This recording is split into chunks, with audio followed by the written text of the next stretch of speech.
কোরবানি দেওয়ার ক্ষেত্রে বিশেষ করে যখন ভাই ব্রাদাররা মিলে কোরবানি দেন তখন এরকম পরিস্থিতি তৈরি হয়। একটা গরুর দাম ধরেন 70,000 টাকা, তো এক ভাই তার উপার্জন অনেক কম, সেজন্য সে 5,000 টাকা দিছে, আর বাকি টাকা যেটা আছে সেটা হয়তো বাকি ভাইরা দিস। কোরবানি হবে কিনা? উত্তর হলো কারোর কোরবানি হবে না। কোরবানিতে যে কোনো একটা পূর্ণ অংশ নিতে হবে, 7 ভাগের একটা পরিপূর্ণ অংশ, 7 ভাগের 1 ভাগ, 7 ভাগের 2 ভাগ, 3 ভাগ, 4 ভাগ, সর্বনিম্ন 1 ভাগ নিতে হবে।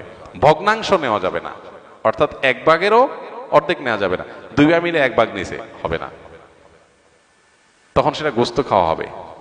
পশু জবাই হয়ে গেছে সহি পদ্ধতিতে, গোস্ত খাওয়া হবে, কিন্তু কোরবানি হবে না। কোরবানি বিশুদ্ধ হইতে হলে প্রত্যেককে পূর্ণাঙ্গ একটা ভাগ নিতে হবে। হ্যাঁ, এখন এমন হতে পারে যে এক ভাইকে আল্লাহ আর্থিক সচ্ছলতা দিয়েছেন, বাকিদেরকে দেন নাই, তো কি হবে?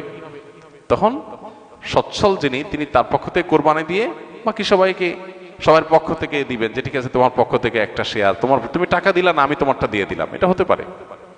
অথবা আরেকটা হতে পারে যে ঠিক আছে তুমি অল্প টাকা কামাই করছো, মাত্র 5,000 টাকা আছে, তুমি টাকা না দিলে তোমার কাছে ভালো লাগতেছে না, তুমি টাকা দিলে তোমার কাছে খুশি হবে, তো সেক্ষেত্রে 5,000 টাকা তুমি আমাকে দিয়ে দাও, এটা কোরবানির শেয়ার না।